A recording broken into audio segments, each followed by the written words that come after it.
Hi there! So, ngayon ay itutur ko kayo sa aking very munting garden. Yan ang pinakamaliit na garden na aking nagawa. Kita nyo naman, no? Ganyan lang siya, no? Siguro mga 2 by 3 meters lang siya. So, kita nyo puro siya naka-contain kasi nga eto naka-apartment lang kami, ay hindi pwedeng maglagay ng mga kung ano-ano ba, no, na permanent na infrastruktura dito sa property. So, ayan, as you can see, ang gaganda na talaga ng mga tanim, no? Medyo jungle vibes na tayo dito. Pero ayan nga, so it's not impossible or it's not that very challenging na magtanim sa maliit na space. Actually, mas maganda pa nga to kasi parang mas mapaplano mo siya, mas efficient ka sa paggamit ng space mo dahil nga of course, given na alam mong maliit lang yung space, so napaplano mong mabuti kung ano yung mga dapat mong gawin. So, ayan na nga po ano. And then, yan, simulan natin dito. So, we have cosmos here na hindi po masyadong nagbo-bloom, mga isang-isa pa lang. So, ito parang double click cosmos ito, no? Kaya lang ay parang hindi maganda yung kanyang pagkakabuka. Ayan. So, kasi medyo lumamig na naman, no? Just imagine. July. So, summer. So, dapat ito ay talagang in the middle of summer kami ngayon, mainit. So, ang aming temperature ay 9 degrees, ganyan. So, medyo yung ating mga pang-summer na tanim ay nag-i-struggle din doon sa ganong temperature. Kasi of course, during summer ay wala naman usually na ganun ka babang temp, no? May 8 pa nga ata. So, ayan, pang spring weather yung ganun. So, ayan. And, so ito yung ating mga kamatis. Yan. So, iba-ibang variety yan. This one is a paste tomato. Green tomato siya. Pero, paste tomato, ibig sabihin hindi siya masyadong juicy. And ito masarap din to, no? Kasi some of the best tasting tomatoes ay usually mga green tomatoes. Yan. Pero hindi naman lahat. Yan. Karamihan lang din na natikman ko na green tomatoes ay masarap. Yan, no? So ito ay yung ating Mibuna mustard. Ayan, nag-start na rin siyang mag-produce ng flowers. Kasi I feel like yung pag-drop ng temperature, yun ang nag-cause niya na, no? Tapos, meron tayong tomato din dito. I think this is, I'm not really sure kung Adelaide Festival, parang ganyan. Or, it's either Adelaide Festival or, anong tawag dito? Uluru Ochre. Yan. So, itong mga to ay dwarf variety. Mamaya may mga micro dwarf tayo doon. So kapag small space lang yung ating garden at wala kang paglalagyan ng balag mo, kasi yung ating mga malalaking or tumataas na varieties ay kailangan nakabalag, di ba? So like for example this one, ito dapat talaga to binabalag. Ito Barry's Crazy Cherry. So just look at how beautiful that cluster is, no? Ayan. So daming bulaklak. That means maraming bunga. So, yung mga ganyan dapat binabalagan yan para maganda din yung airflow, para maganda yung paglaki niya, no?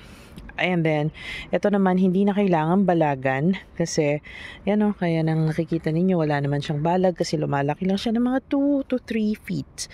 Ayan, no. Maliit lang siya. It's a dwarf variety pero ang bunga niya ay malalaki pa rin. Katulad ng sa normal size na beefsteak, maybe a little smaller, pero I've seen mga dwarf varieties na ang laki din ng mga naibubunga niya, no. And then this one is round robin. Ayan. So marami po tayong tinatanim na variety kasi nagbebenta din ako ng mga seeds, no, ng ano, yan. Ganda, no. So ito magiging dark yan. Tapos, excited ako dyan kasi gustong-gusto din yan ng mga growers ng dwarf tomatoes, no? Isa yan sa mga favored and must grow nila. So, ayan. Tapos, yan pa rin. Meron pa rin tayong ganon.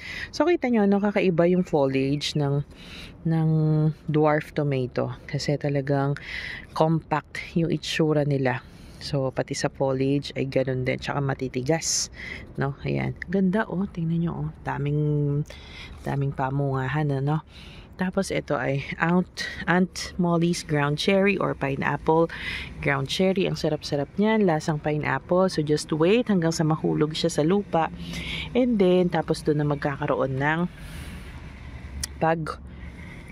ng paghihinog. Tumuantayin siyang mahinog pag siya ay nahulog. Or pwede mo nang kunin, tapos antay mo na lang siya maging dry yung husk niya at manilaw yung laman niya sa loob. So that's when it tastes sweet and like pineapple-y. Ganon. Ito naman yung ating talong. Of course, ayan. Ang ganda niya, no? Kaya lang magi-struggle to kasi medyo lumamig ang temperature, no? Medyo masustunt na naman yung kanyang, yan o, namumunga pa naman siya. Ayan, sana naman hindi magkaroon ng malaking epekto yan doon sa kanyang pamumunga kasi usually yung mga ganyan, medyo, syempre, nag-struggle sila sa lamig, di ba? So, ayan, ito ang ating mga micro-dwarf. Ayan, micro-dwarf varieties. So, this is Orange Dream. Tapos meron tayong mga Canary Yellow. Ngayon, hindi nyo pa siya nakikita. Tapos Regina Red kasi wala pang anong tawag dyan? Wala pang na-ripen sa kanila, no? So, hindi nyo pa makita yung kanyang talagang kulay. Tapos meron tayong kale dito na tinanim. May kasamang zinnia. Tapos, ano ba to? Hindi ko na maalala. And I think that's looks like parang melon ng itsura, no? Pero not sure. Tapos meron tayong amaranth. Ito, parang giant amaranth din to, no? Tapos ito naman ang gagawin natin, pinapaseed natin siya for future growing, no? Yung ating amaranth na yan. Kasi talagang, syempre tayo mga Pilipino, kinakain talaga natin ng amaranth. Actually, dito, tumutubo-tubo lang siya. Hindi naman nila yan kilala, no? But I think sa US ay isa na din yan sa mga vegetable na kumbaga sumisikat dahil sa nutritional value niya. And then, we also have beans here. Ito, yan, pwede nang anihin. Pero kasi ang balak ko dito sa beans na to ay ipapadry ko na sila so that next year ay meron na akong mga isa-save na seeds. Kasi ito, maganda itong variety na to, no? Kasi, parang uniform yung kanyang mga bunga, yung mga size. Like, yan, this belongs to two different plants. So, ganyan ang mga bunga niya. Siya ay uniform. So, isa din yan sa consideration sa mga pagpili ng variety. Yung uniform yung kanyang pinaproduce na bunga. Tapos, yan, bilog. Kasi meron akong may variety ako doon na flat siya ba. Yung bunga nung purple na push beans. So, maganda to, no? Bilog-bilog siya. Ayan. So, iyan ako yan. And then, ano pang meron tayo? Meron tayong lettuce. Ayan, no? So, dapat to bawasan na, no? Kasi naman, hindi kami masyadong makain ng ganyan din. Ilalagay lang namin sa mga sandwich yan. Kaya, hindi siya masyadong nababawasan. Tapos, we have here ito, Swiss chard. Ayan. Tapos, yun, may Swiss chard pa doon sa gabi doon. Ayan, no. Dami, no. And then, we have leeks. Medyo lumalaki na siya. So, tapos ito naman ay shishito pepper. Maganda yung pepper natin ngayon.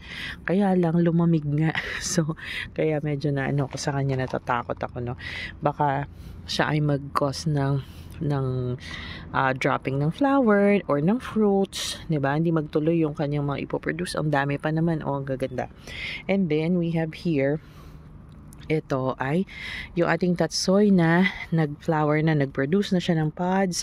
So, marami tayong seeds na makukuha sa kanya. Pwedeng-pwede nang itanim ulit. Next season. Yan, hindi na ako bibili, diba? So, at least, may mga nasisave tayo. Then, this one pala is lettuce siya, and paproduce na rin siya ng seeds. Yan, so this is how a lettuce produces seeds. So, ayan. So, all you have to do is to pluck it right there, and then you will see those seeds. Yan, so sometimes they're being carried by wind. That's why lettuce seeds ay one of the easiest to grow, no? Even sa wild, nag-grow sila dahil ayan nga. So, ganun. Ayan. So, just imagine how many seeds this will produce. And then, what do we have here? And then we have here Queen of Malinalco Tomatillo. So this one is a sweet tomatillo. So it's like a heart-shaped tomatillo, and ano yan, yellow siya. Napa-English ako bigla, di ba? Kasi may dumaan na ano. Tapos nag-apologize siya. At siya ay naka-istorbo. Yan. Tapos ito yung ating zucchini. Yan. Green zucchini lang yan. Kasi masarap din yung green zucchini no, pag medyo yung young pa siya, maliit. Then we have ito, parang pangit yung sili ko na to. Kasi pangit naman talaga to nung binili ko, no? Pero maanghang na sili yan. And then, parang long cayenne. And then this one is, I forgot the name of this one. It could be like a snacking pepper. O tapos, ito naman ay datil. So this is a hot pepper. So this is one of the recommended by the gardener, no, do sa garden center na binilhan ko. So yeah, it's fruity and it produces a lot of peppers. Then that one is Cubanelle pepper. It's a frying pepper. Yan, ganda na tong Cubanelle, yung plant niya. So tumitingin talaga ako ng variety na medyo matibay, disease resistant, at of course masarap. And we have some zinnias there. And then we do have some peas. So ganito lang yung peas, ano, medyo I think it's past its prime already, pero nagpo-produce pa rin siya. Ayan. So kita nyo, ang liit lang ng ating garden. Ganyan lang siya. Ganyan lang, silaki lang siya nun. Pero ang dami nating nag-grow. So, yeah. Ito pa pala. So, may cucumber tayo doon na medyo na late na. Tapos may sitaw tayo which I am hoping na mag-produce ng maraming fruits. Unfortunately, lumamig na nga ang panahon. So, hindi ko alam kung magpo-produce yan. Iniisip ko pa naman, parang July, magpapalaki siya, magsimula na siyang magbunga like end of July, tapos August mamumunga siya, tapos September tapos na siya. May isang buwan ako para maka-harvest. Biglang lumamig. Yan. Kalaban pa naman ng lamig yung sitaw, no? Or kalaban ng sitaw ang lamig. So, ayan, ang ating garden. So that's all for today's video. See you next time. Bye.